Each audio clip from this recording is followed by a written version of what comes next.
I'm convinced that somewhere between 8 and 20% of what a company's sort of net revenue looks like at the end of a year, you can get that much more revenue if you have a healthy culture.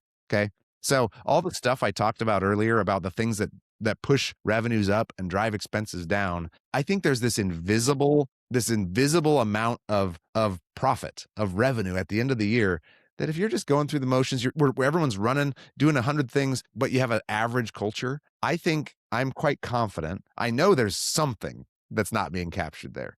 Because culture, by the way, this is a big misperception, Jay. But when a lot of people say stuff around culture, financially minded people, they think expenses. They think, oh, we got to throw a party, we got to do an offsite, we've got to do they think culture costs money. And it doesn't. Culture makes you money, right? If you can create a great culture, it drives up revenues and pushes down expenses.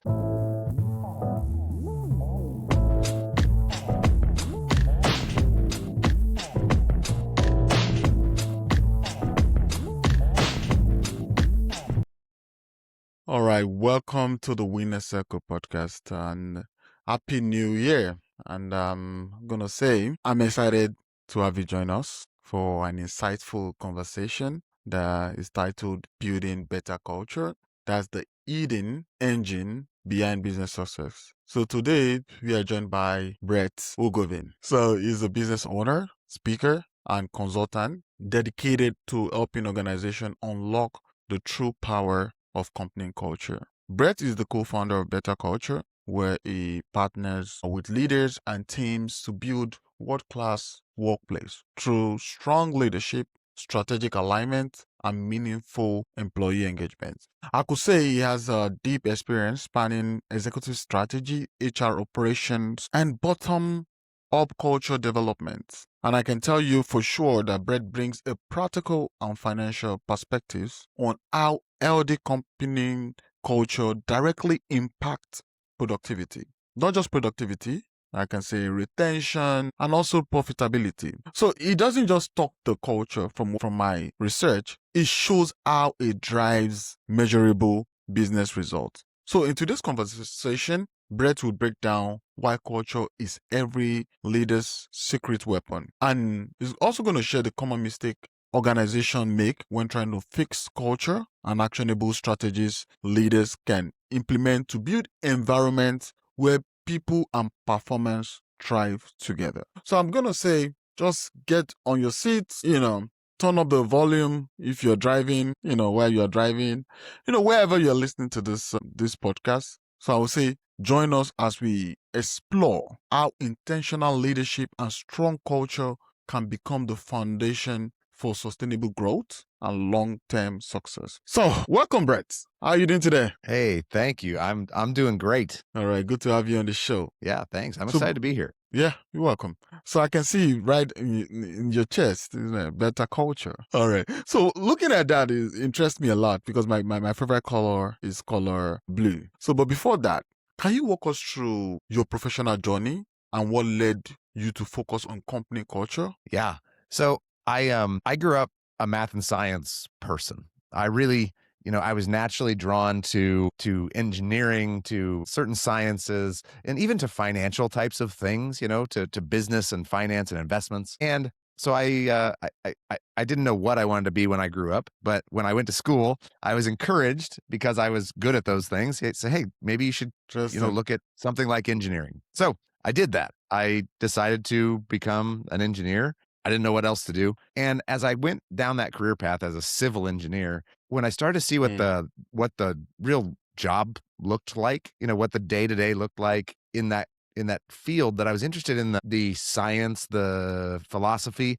but the practice, the daily work experience sort of left me wanting when I got close to the end of my journey. And so I did work as an engineer for 3 or 4 years, but very soon after graduating from college, I really realized, career counselors talk a lot about what type of career you might be good at, but they don't talk about what type of a company would you enjoy working for? What type of a culture would you, excel in? And I think it's a big overlooked component. And so when I got out in the real world, I figured out pretty quickly my quality of life is more than just, do I have a job and am I making income? It's, do I like what I do? Do I like the people I work with? Do I work in a great workplace culture? And so my father happened to be running a nonprofit organization that was a good sized healthcare company, and culture was his only priority, like the only thing he cared about. And they were winning best place to work year after year. And when you grow up, you sort of don't think your parents have much to teach until you sort of realize for yourself, like, I don't like my job. At that point, I got really curious in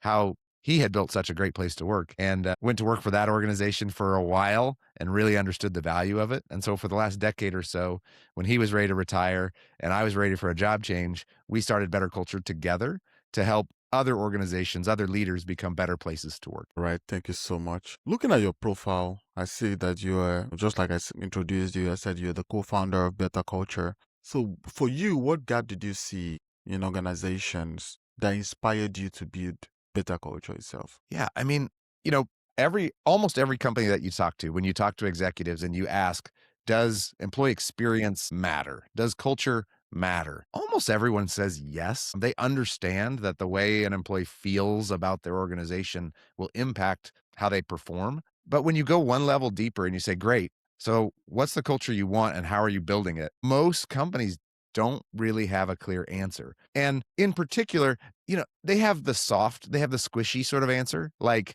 well, we have casual Fridays, or we give flex time, but those things are just the fringe of what culture is. Culture is it's not having a food truck come once in a while, or wearing casual clothes, or having a party once in a while, once a quarter. Culture is like, how does it feel 11 a.m. on Tuesday in your everyday work environment? That's really what your culture is. And so what I found out is most executives really don't know how to think about improving that workplace experience and culture on an everyday basis. And so that's what we do for our organizations that we work with, is how do you make every moment, how do you think about strategically about culture in a way that it helps the whole organization improve consistently over time? Yeah.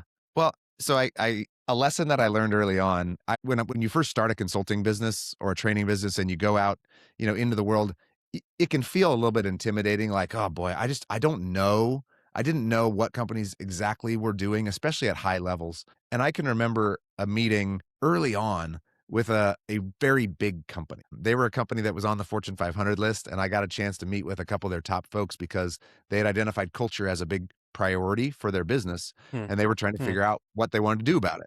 And so I had the biggest sales meeting of my life, and I was a little bit intimidated, or a little unsure, maybe is a better word. And inside of 5 minutes in that conversation, they were talking about their strategic planning and all the work that they had done to build, to think about their business. And I asked two questions that, even though these were high level executives that had done a lot of strategic planning for the business, I asked two questions that they couldn't even get close to answering. And it made me realize that even really large successful companies, they don't know how to think strategically about culture. And so those two questions were, what does it mean to be a leader in this company? Like, what do you expect from leaders, from managers? And they had trouble answering that. They could tell me what the P&L was going to look like, 18 months down the road for every division in their business plan, but they couldn't tell me that. And they couldn't answer my second question, which was, what are the attitudes and behaviors you'd love to see from every employee here? What does a rock star employee show up and do every day from an attitude, behavior perspective?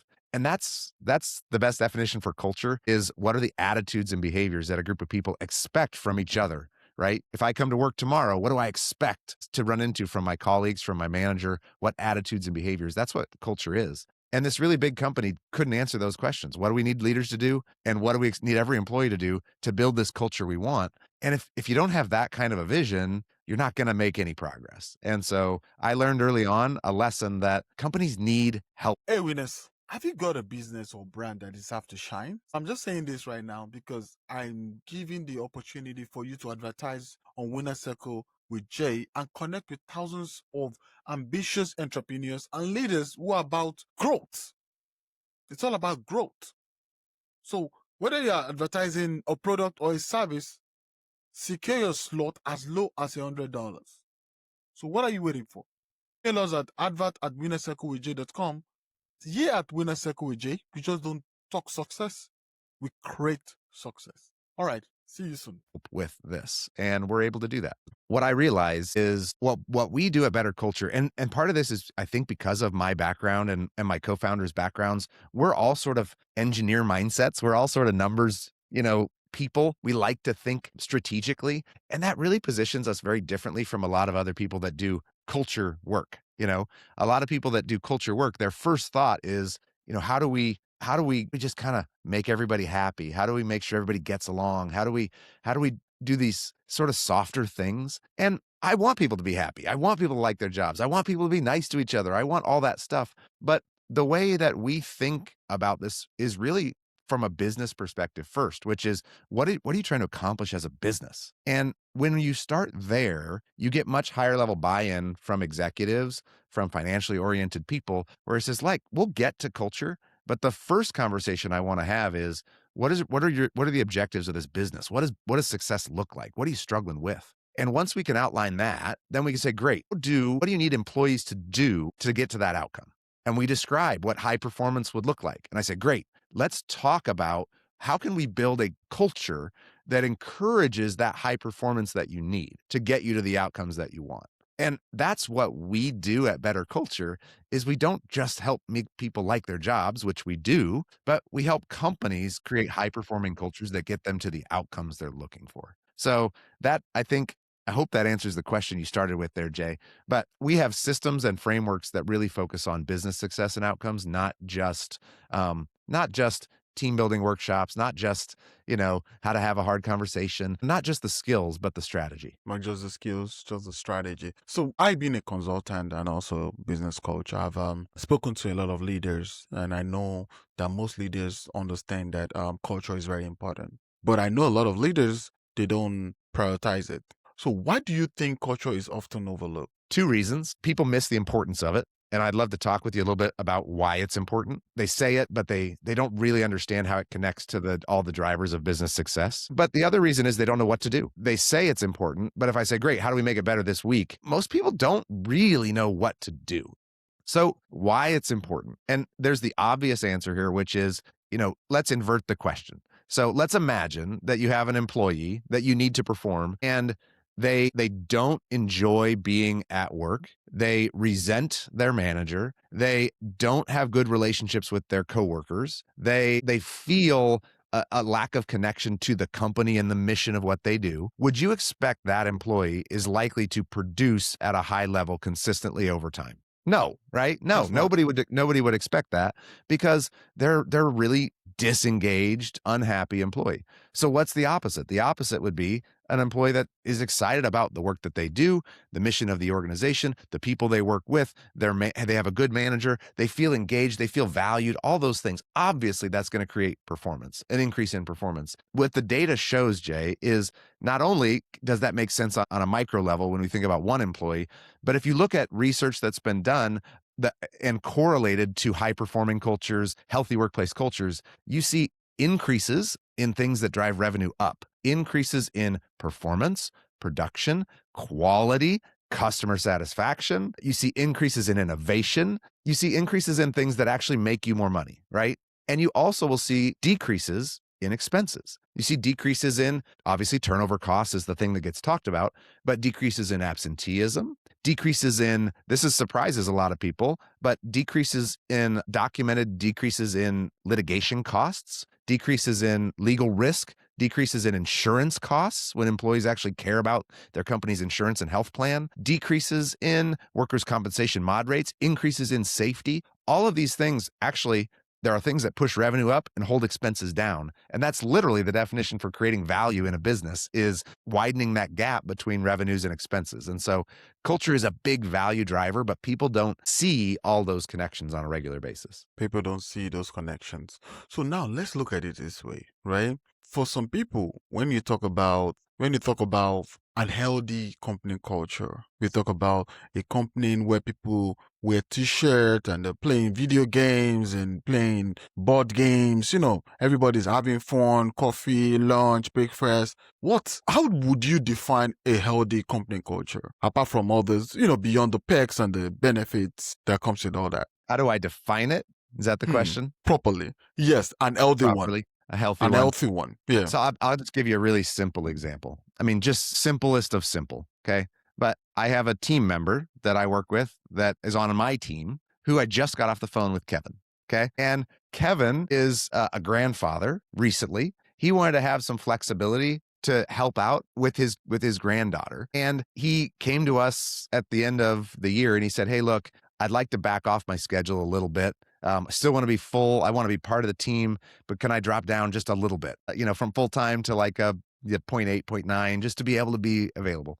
We said, "Great, let's figure that out." We worked it out. Well, today is usually one of the days he's doing grandfatherly stuff. I didn't even have to think, would it be okay if I gave Kevin a quick call? I called him. Turns out he's switched his schedule a little bit. He's doing something else. I trust him fully to make whatever decision he wants. He's always happy to take a call from me whenever he can, right? It could be during the day, it could be later in the day. And what that creates is a high performing team where he gets the flexibility he wants. I, as a manager, can call him whenever I want, touch base, and neither of us resents it. Where he loves it. And Kevin would go through brick walls for us. He's a great team member. And that's a simple story, but it doesn't impact our business performance in any way. It improves his quality of life. And we both value having that type of culture for the business, right? And so I know that's a simple concept, but that's part of the value you get from having a great workplace culture is people aren't trying to just follow rules like, "Oh, well, this is my day off. Don't contact me. I'll respond tomorrow." Or, "Well, you didn't arrange for Wednesday or, Thursday afternoons off. You arranged for Wednesday mornings off." Like, oh my goodness, can we just be humans and treat each other the way we want to be treated? And that's what a great culture looks like. So do you think if you provide those services, people will not take advantage of those? That's the right question, Jay. So yes, someone will take advantage, right? But the better the culture you have, the less people will take advantage, right? If you have a lousy culture and your employees hate their jobs and they don't like their managers, they're going to take advantage of every opportunity to not come to work, to not put forth effort. If you have employees that believe in the mission, that are connected to the people, that love the work that they do and don't want to let people down, then they're not going to take advantage of anything. And you have to monitor less, you have to manage less. The better your culture, the less policies and procedures you have to protect against things. And that makes work more fun and more profitable. So let's talk a little bit about retention and engagement with employees. I know that when you have a good company culture, a lot of employees, they really want to stay. They don't want to leave. So now, for the people whereby everybody just resigns, I've actually done a consulting job for an organization before. As soon as I stepped into the organization as a consultant to come to, I was in the organization just to evaluate the services I'm meant to offer, which is focused on systems, because my organization, we help businesses build systems, structure and system. As soon as I walk in there, the front desk person is having issues with the manager. I'm not there for culture anyway. So I think they really need your service. I'm telling you, it was toxic. There was people from the back having issues with people from the front, and I was like, what's this? Like, I just did my evaluation, spoke to the manager, and I just couldn't even stay in there because the culture is there. That same day, or I think 2 days after, the front desk person resigned and said, okay, the manager is so rude. How do you think, okay, for situations like that, how would you come in as an expert in building culture? So that's a hard one, right? And, here's the good thing about the work that I do. So I'm going to answer your question, but first, selfishly. Okay. We get to work, we generally don't work with organizations that are in really, really toxic cultures, really, really bad shape. And it's not because we're not willing to, it's because they don't call. They don't fill out a website form. They're not looking. If you already value culture enough to want to invest in it and make it better, you're probably pretty good. And so we tend to work with companies that are, above the 60th percentile in culture. Now, that doesn't mean we don't occasionally work with an organization like that that's really struggling. And if I were to work with a company that was really struggling, you have to start with the senior leadership group or the owner or whatever that is. And you have to say, do you value this? Do you want to make a change in the way that employees are feeling inside of this organization? Because I can tell you, it'll be good for your business and it'll be good for your quality of life. It is a lot more fun running a company where people enjoy what they do and there's a healthy culture than it is having to deal with that kind of stuff, Jay, right? It's no fun having to deal with that for anybody, right? It's not fun for management. It's not fun for employees. And so you first have to get executive level buy-in. And once you get executive level buy-in, you have to say, look, okay, this is going to be a process. We're not going to change things overnight, but we need to build a strategy for how we're going to make slow and steady progress over time. And that strategy will impact different parts of the business. So if you want, we can go into what that strategy looks like a little bit, but just it's a multi-phase approach. And so I guess we can go deeper there if you want to. All right. Yeah, sure. I'm sure we're gonna mention that while moving forward, at the right point, because we're gonna get to that point where we have to talk about Good. strategy. Good. So before then, it's very good to say employees are the problem. That employee is always late to work, this and that.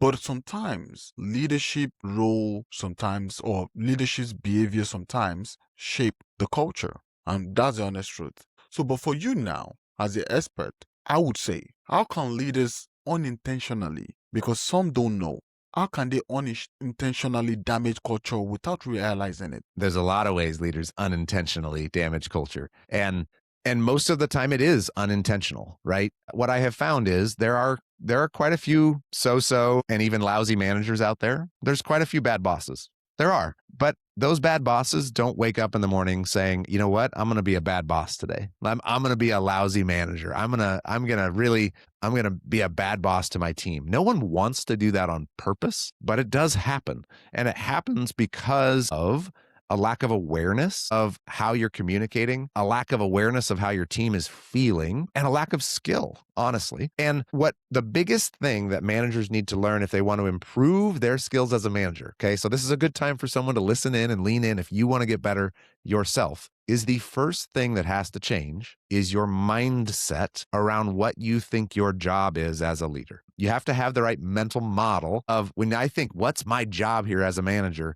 You have to have a framework that helps you understand what your job is, aside from making sure production happens or making sure people show up for their shifts, etc. Aside from the management, what does it mean to be a leader? Good. So we teach 7 principles of leadership that are, and these have been time tested over 30 years in every industry that we come across. These principles are timeless and they are really useful for helping people see opportunities to lead more effectively. And those 7 principles that we teach in all of our BetterCulture leadership programming are the model. And then once you have the model, you teach specific skills to make these principles come to life. So the principles are, and I won't read them word for word, but the principles in general, the first one says, it's my job to always be focused on mission, culture, and the pursuit of excellence. So those are like table stakes for a leader. What are we here to do? What's the culture we want to build? And making sure we're always performing at a high level of excellence. The second principle, the second thing a leader needs to get in their head is it's their job every day to not miss an opportunity to help their team feel more proud of their company and the work that they do, and for the company and for those employees to know the company's proud of them, that people feel seen, valued, and appreciated at work. And that's one of those things managers just walk by. They walk by these chances to build pride, show appreciation. That's a bedrock of culture. Another thing, the third one, is to help employees be successful at work or even in life. And if I think that's my job as a manager, to help someone be so successful that they're not only just successful at work, they're successful in their whole life, employees feel that. Okay. So that's the third one. The fourth one is that it's my job as a manager to protect the right of my good employees to work with other good employees. So when there's drama, dysfunction, someone not pulling their fair share of the weight, or a toxic person, that's my job as a manager to deal with promptly and effectively, because it's my job to protect the right of my good people to work with other good people. Does that make sense? 100%. Yeah. It does. Yeah, So, and I won't keep doing all of them, but the fifth one's about making decisions and communicating. The sixth one's about dealing with conflict, and the seventh one is about making work enjoyable for people, right? And so when people do those 7, when you have this framework, you see different things to do, to lead, different things to say that actually will make those 7 principles come to life. it's powerful. Thank you for sharing that.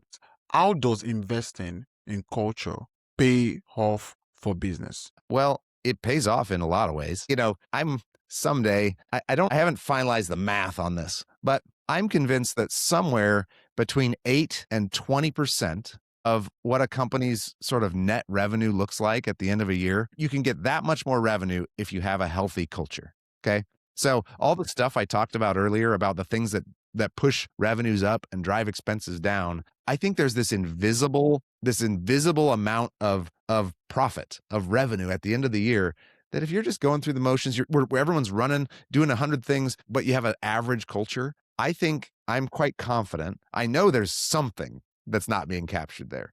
Because culture, by the way, this is a big misperception, Jay, but when a lot of people say stuff around culture, financially minded people, they think expenses. They think, oh, we got to throw a party. We got to do an offsite. We've got to do they think culture costs money, and it doesn't. Culture makes you money, right? If you can create a great culture, it drives up revenues and pushes down expenses. And so in the most basic sense, that's what I'm just trying to make sure. I love getting locked in a room with a CFO who's skeptical of an investment in something that I'm convinced would help their workplace be more a positive, healthy culture. I love those conversations where we say, great, let's pencil this out. Let's look at where would culture increase revenue, decrease expenses, create value? Because people should think of culture as an investment and an asset, not an expense. All right. So you said you help leaders pen that out, right? So what are the processes you help leaders measure the ROI of culture initiatives? What are the process? What are the procedures? So I don't measure ROI directly for our clients. I help them measure it. And so we'll have a conversation again around what are the business outcomes you're looking for and how can we measure value? And if they would like to, there are a lot of things you can look at a base measure. If you assume all the stuff that I'm saying is true, which most people intuitively understand, culture will help our business financially, then there's really only one thing that you need to measure, which is how healthy is the culture. Right? So doing some type of an employee engagement survey, some type of a culture survey that you're asking all of your employees a broad set of questions about how do they feel about their company and their work and their manager and their team and, all the stuff, right? So we at BetterCulture, we run a culture survey, has 49 base questions in it. And we give beautiful, clear, heat-mapped data to an organization to quickly understand how healthy is my overall culture and how healthy is every single team across the business, right?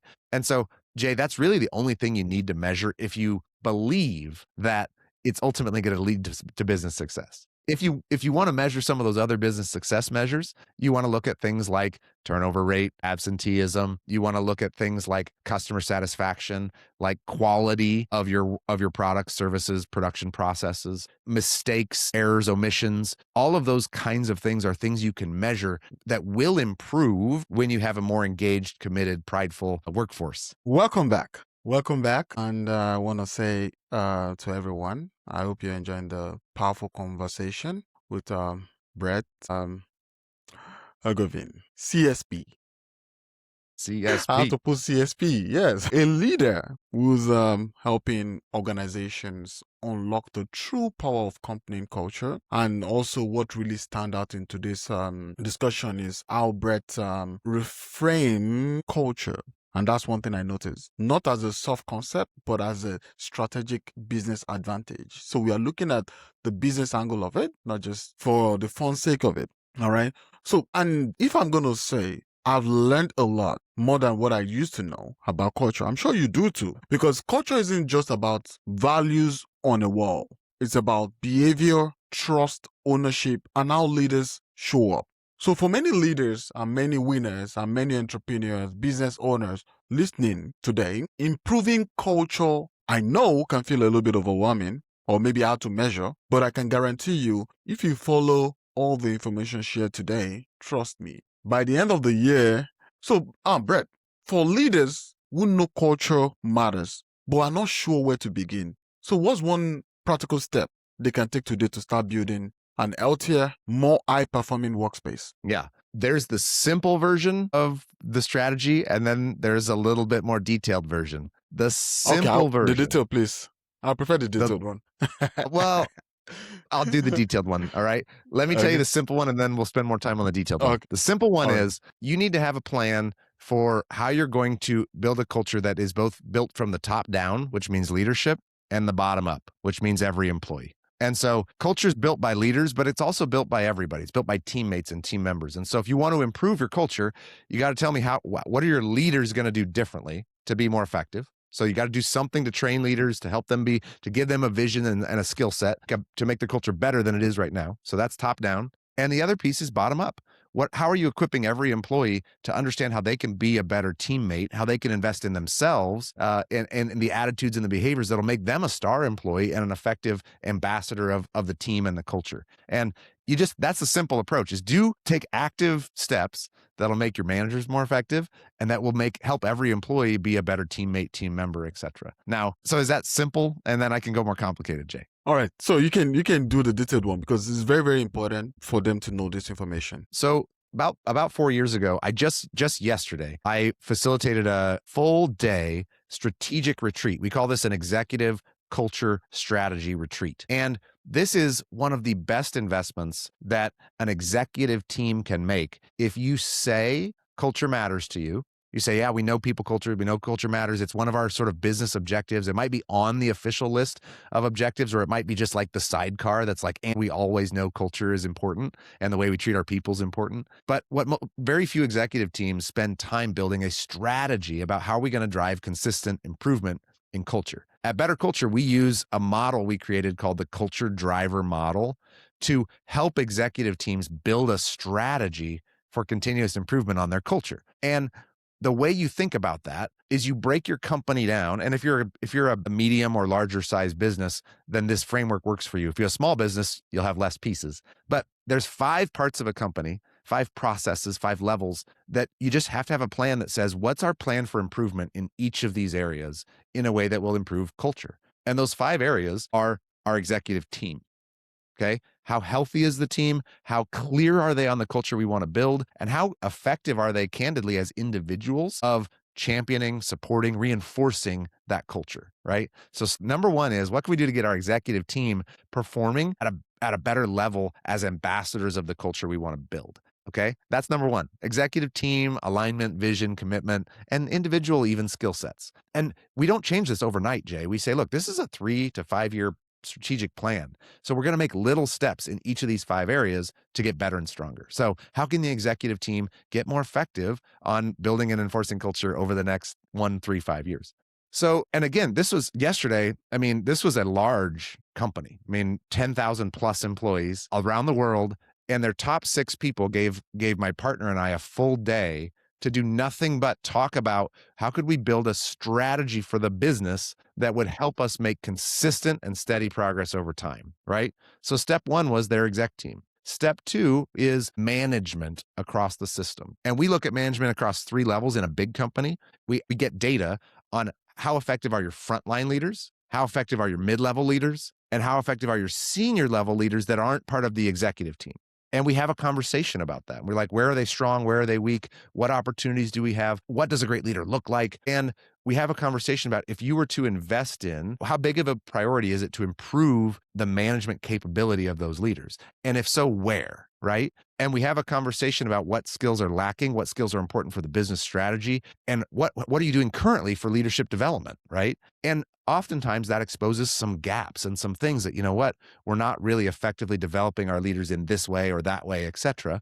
And that helps you build a strategy for, okay, how could you improve your management, your leadership development efforts across the company? Because we know the number 1 driver, if your listeners don't know this, the number 1 driver of culture and employee engagement is managers, right? Gallup puts out data every year that says 50 to 70% of the variance in culture is tied to relationship with manager, right? So the way managers do their job, the way they show up, is probably the number 1 driver in employee experience and culture. So that's number 2. How can we improve management function steadily and consistently over time? Level 3 is emerging leaders. Understanding who's next, what's the pipeline look like, what are the skills people are going to need down the road from not just a leadership perspective, but a talent perspective, and making sure that the company is effectively knows what a leader would look like, what are the characteristics, the skill sets that are likely to make someone an effective manager, and how are we as an organization doing a good job of creating that future capacity? Because most organizations, Jay, when you ask senior level leadership to rate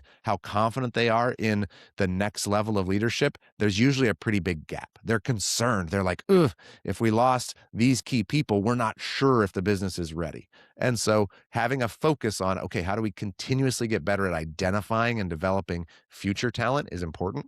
That's the third area. The fourth area is all employee experience. And this is a hard one to explain, but basically, is there anything we could do that would just make the daily work experience better for all of our people? Okay. This could be casual Fridays. This could be, flex work schedules. This could be splashing some paint on the walls or getting new desks or, like changing benefits a little bit, or it could be lots of things, upgrading the cafeteria food. There's like a bazillion things that we could choose to do that would just make work a little bit better. And when you stack those little things up, it does matter to people, right? So that's the fourth one. Are there things we could do to just change, like things that bother our employees? Can we just fix it? Can we make it better, right? And the fifth one, I always do this one last because people like to think this first, and you really should only think last. And the fifth one is HR and people, systems and processes. So what does, how do we do performance evaluations? What do we actually pay people for? If we say culture matters, are we actually rewarding and punishing based on our comp schedule and our bonus structures? Like, is it just performance? Or if you're a jerk, but you perform, are we continuing to promote you and pay you? Or no, you're performing, but you're kind of a culture toxin. And so you're mediocre, like put your money where your mouth is here, right? Around your HR processes.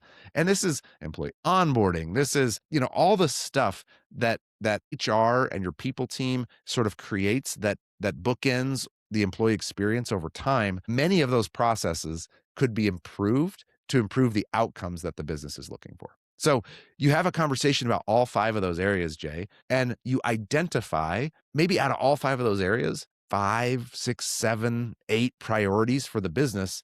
And you say, great, how can we make these 5, 6, 7, 8 things better over the next year, 2 years, 3 years? And that's how you drive continuous improvement in culture is you have a framework, you figure out where do we need to grow, and you make that progress over time. That's powerful. Made that progress over time. So it's just progressive steps that you just shared right now. And you also mentioned about managers, which is very, very important. They decide, just like, in the example I gave earlier about an organization I went to, and, it was just a lot of situation in that environment, and it was very toxic, and that's what it was. So now, with all the information you shared, it's very powerful. I really want to appreciate you for that. So as we begin to round up, now you've said what they should start doing. So what should the leaders stop doing immediately if they want better results this year? What should they stop doing? Correct. That's a hard one to say in a blanket way, right? Because different leaders are doing different things that they should stop doing.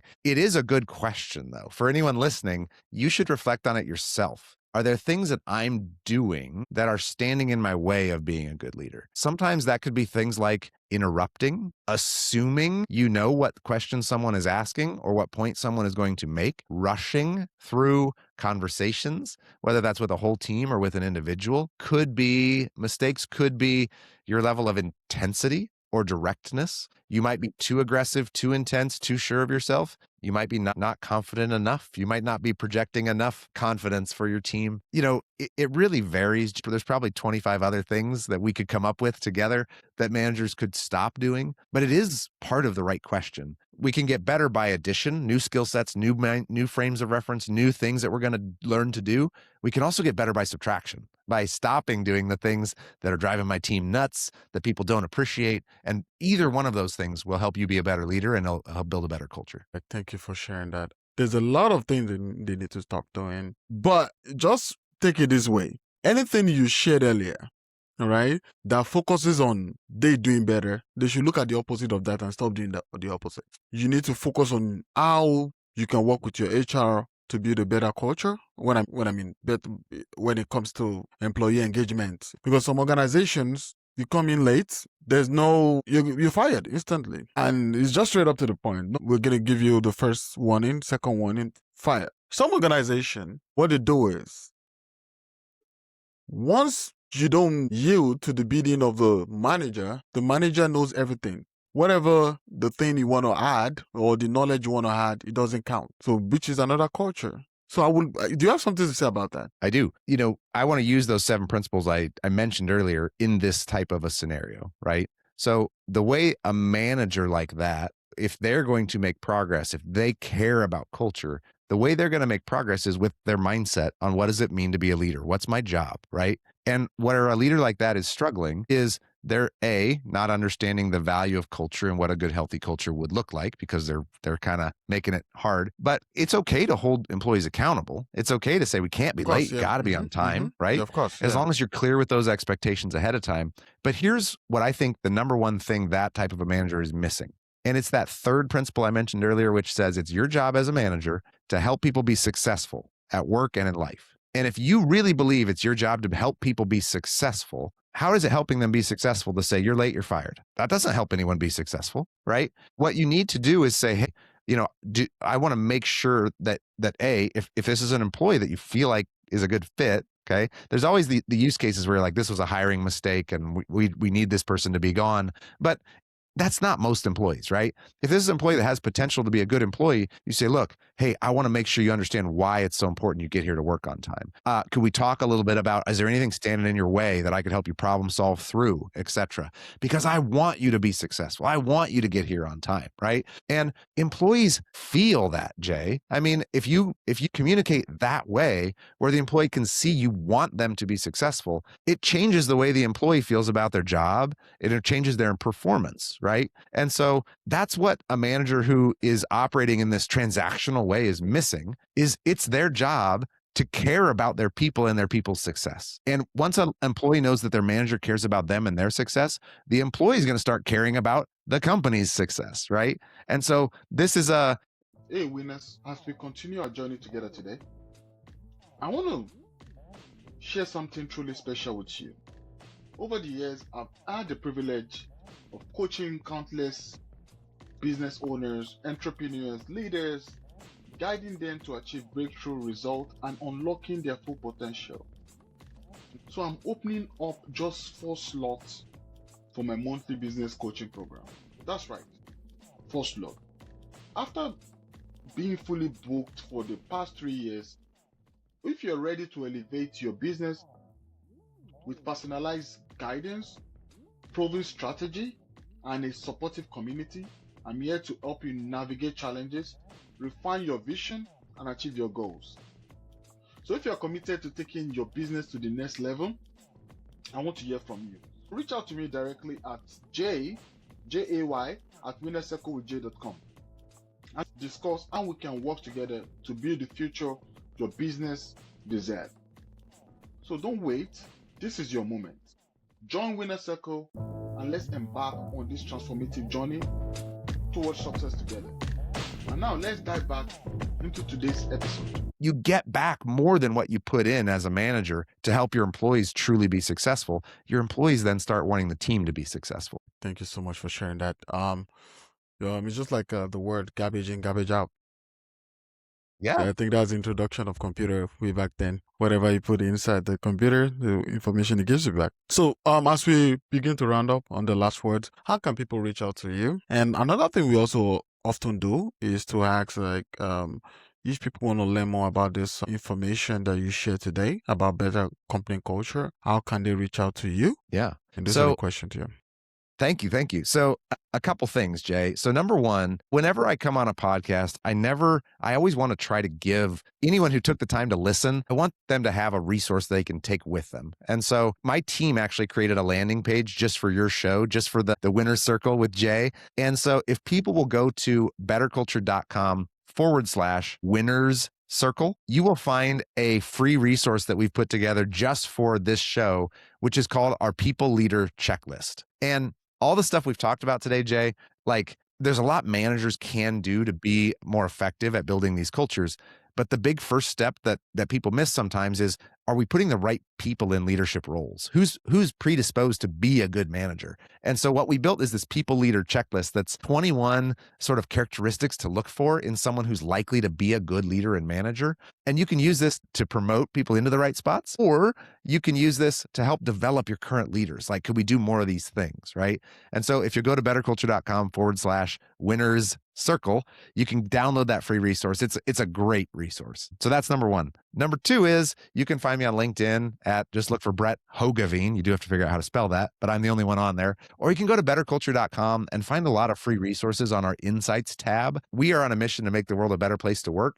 And so we give away a lot of free resources. I also host my own podcast, the Better Culture Podcast. You can find me there. We want to help you. If you're a leader who cares about culture, check us out. All right. Thank you so much for all the information and all the resources you're giving for free. Thank you. We really appreciate that. Finally, you talk about mindset shift earlier. So for you, what would you say one mindset shift every leader should make about culture? Just only one. One mindset shift. I think this is the simplest. It's important. It's one of those 7 principles. It's the tougher one. It sounds a little more harsh, but I think the fastest way to improve a culture is to realize that it's your job as a leader to protect it and to protect the right of good people to work with good people. And that often means having tough conversations with people who are doing damage, who are hurting the culture, and helping them be successful, helping them learn to change their behavior. And if they don't want to change, helping them go bless some other organization with their company. That could be one of the fastest ways to improve culture is rid yourself of some folks that don't want to get on board. I like the fact that you said they can go bless another culture. Yes. I like the way you put it.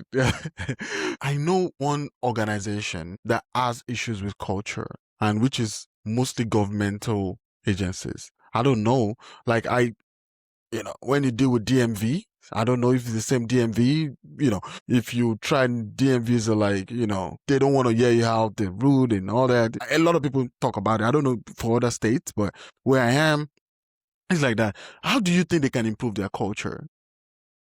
Yeah. I don't know how to even put it. So Jay, I have never worked with a DMV directly, right? That's the joke, right? Is like, oh, the DMV.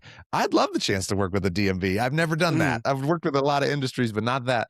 Government agencies in general, they're tough. You can make progress. You can absolutely make progress, but it's hard. And part of that is it's complex. I have my theories about why that's hard. We've worked with a couple government agencies, and I think we've been helpful, but there's a level of entitlement and there's a level of protectionism of, no one can tell me what to do. I sort of have a right to this job and I come in here and I do it. And there's a level of lack. And I don't mean to paint too broad of a brush. Okay. But I've seen it myself. And there's a reason for the DMV analogy is people feel like they do the bare minimum to come in and get by. And unless you can shift that like, hey, we're here and we're building a sense of pride, of excellence, of performance, of celebration, of customer service, there's just so many things that get talked about in the private sector that they don't really get emphasized traditionally in the government space. That, boy, you can make progress, but there's a lot of things you have to battle against to make that progress. And it's worth doing it. It's worth working on it, but it's not as easy as some other places. Let me just put it that way. That's a great information. Thank you for sharing. Leadership term in government it changes a lot, right? So in a state, so I've done work in state offices in Iowa and Nebraska, where I'm from. I've done work with a couple different state departments, divisions, but the director of the division changes quite a bit, and the governor gets replaced and he replaces so and so, and the agency kind of just runs almost independent of the leadership. And so I think for that reason, there's just this momentum that leadership they have a hard time changing or penetrating because the bureaucracy just keeps rolling in a certain way. And so that's one of the things that makes it hard is there's not a lot of either power or consistency there's not as much power in the leadership as there is in other industries. All right. Thank you so much for sharing that information. And that brings us to the end of another impactful episode of the Winner Circle podcast. I want to say a huge thank you to Brett Hoogeveen, CSP, for joining us and sharing powerful insight on building better culture as the hidden engine behind business success. So today's conversation reminds us that great company culture isn't accidental, it's intentional. From leadership alignment and employee engagement to productivity to retention and profitability. It has shown us how healthy culture drives real, measurable business results.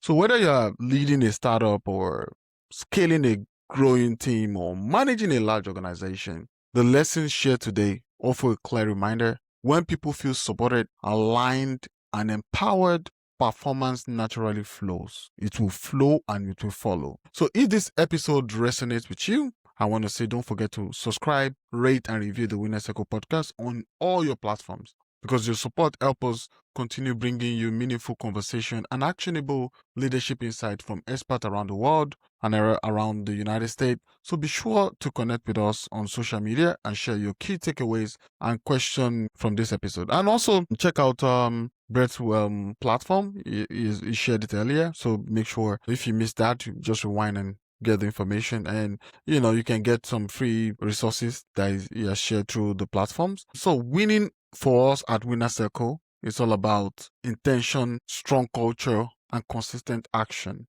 So until next time, I'm Jay Adewole, and encouraging you to lead with clarity, build with purpose, and create culture that drive lasting success. Thank you, guys, and see you at the Winner Circle. You got it. All right.